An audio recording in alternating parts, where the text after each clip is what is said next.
Jenis-jenis alat berat. Tujuan dari pembelajaran ini adalah siswa dapat memahami klasifikasi alat berat. Siswa dapat memahami jenis-jenis alat berat. Klasifikasi alat berat. Yang pertama adalah fungsi alat berat. Kedua, sistem operasi alat berat. Yang ketiga, pemilihan alat berat pada proyek konstruksi. Fungsi alat berat. Yang pertama adalah alat penggali, yaitu berfungsi untuk menggali tanah dan batuan untuk membuat basement dan saluran. Contohnya adalah ekskavator. Lalu yang kedua ada alat pengangkut yang berfungsi untuk mengangkut material. Contohnya adalah truk dan kren. Yang ketiga adalah alat pemindah yang berfungsi untuk memindahkan material. Contohnya adalah loader dan dozer. Yang keempat adalah alat pengolah, yaitu untuk mengolah lahan yang akan digunakan sebagai lahan proyek. Contohnya adalah dozer, scraper, motor grader.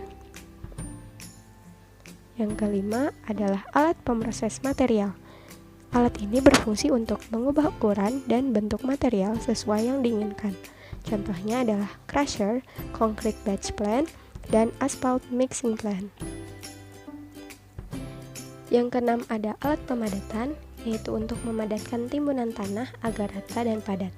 Contohnya adalah compactor, stamping roller, dan pneumatic tire roller. Yang ketujuh adalah alat penempatan akhir, yaitu untuk menempatkan material pada tempat yang sudah direncanakan.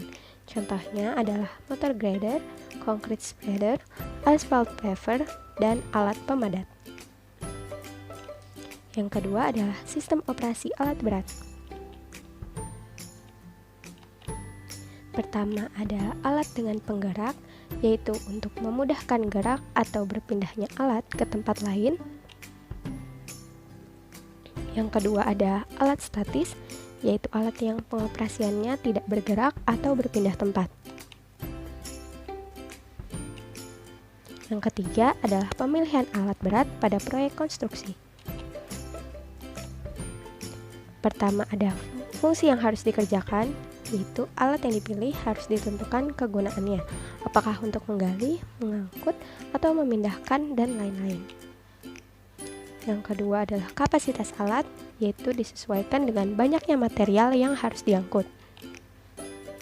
Yang ketiga adalah cara kerja alat yang disesuaikan berdasarkan arah pengangkutan, jarak, kecepatan, frekuensi, gerakan, dan sebagainya. Yang keempat ada ekonomi atau biaya, yaitu mempertimbangkan biaya-biaya yang harus dikeluarkan seperti sewa alat, perawatan, dan biaya operasional. Yang kelima adalah jenis proyek yang harus dikerjakan. Yang keenam ada lokasi proyek yang dikerjakan. Yang ketujuh ada daya dukung tanah, yaitu lapisan tanah yang keras atau lembek menentukan pemilihan alat berat yang digunakan. Lalu yang kedelapan adalah kondisi medan, baik atau buruk, atau mempunyai kemiringan yang curam. Yang kesembilan adalah pembatasan dan metode yang dipakai. Pembatasan alat berat yang dapat melintasi jalan menjadi pertimbangan pemilihan alat. Selain itu, metode konstruksi yang dipakai dapat mengubah penggunaan alat yang digunakan.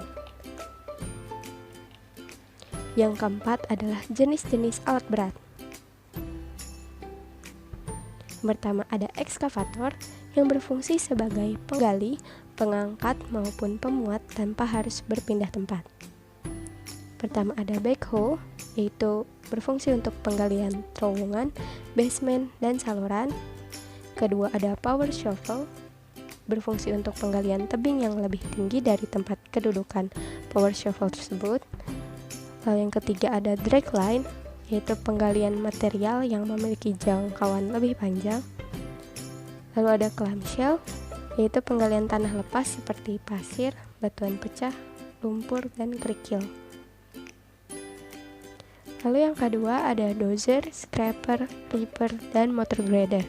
yang digunakan untuk mengolah lahan sebelum proyek konstruksi dibangun. Yang pertama adalah dozer, yaitu alat jenis traktor yang mempunyai alat pisau di bagian depannya. Lalu ada scraper, yaitu alat berat untuk pengangkutan yang jaraknya relatif jauh pada tanah datar.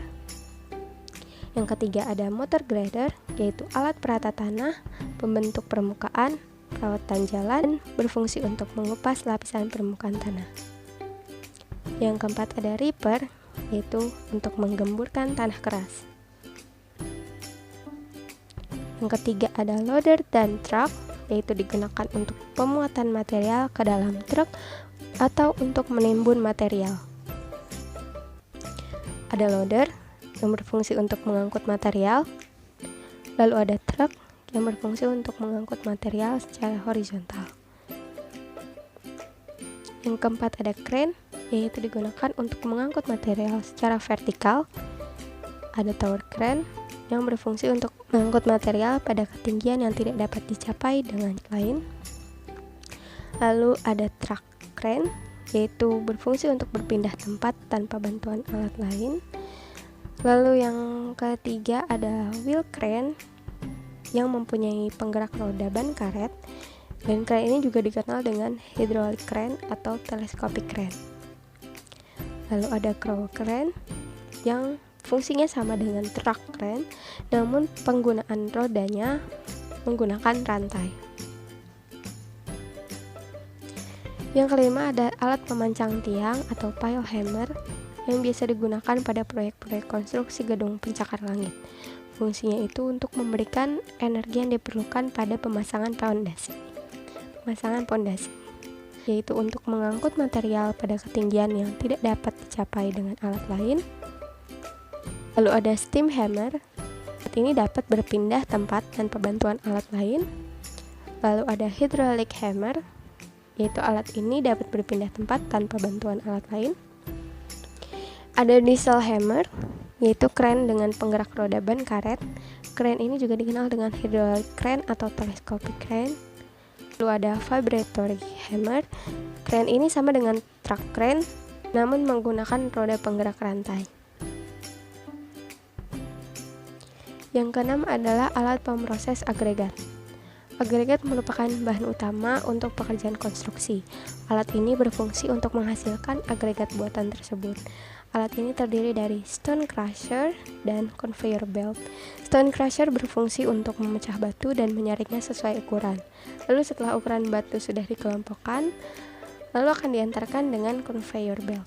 Berikut adalah gambarnya. Alat pemroses dan pengerasan beton dan aspal. Alat pemroses beton yaitu pemrosesan beton yang dalam skala besar dapat dilakukan menggunakan concrete batching. Lalu yang kedua adalah alat pengeras beton yang berfungsi untuk menyebarkan adukan beton pada jalan raya dengan menggunakan concrete spreader. Lalu ada alat pemroses aspal. Di samping adalah gambar aspal batching plant yang merupakan tempat di mana campuran aspal diaduk, dipanaskan, dan dicampurkan. Lalu ada alat pengeras aspal yang biasanya digunakan untuk menyebarkan aspal pada permukaan jalan dengan alat aspal paver. Rangkuman dari video pembelajaran ini adalah: yang pertama, berat merupakan alat yang dapat memudahkan dan mempercepat pekerjaan konstruksi, sehingga penggunaan alat berat pada pekerjaan konstruksi skala besar sangatlah penting.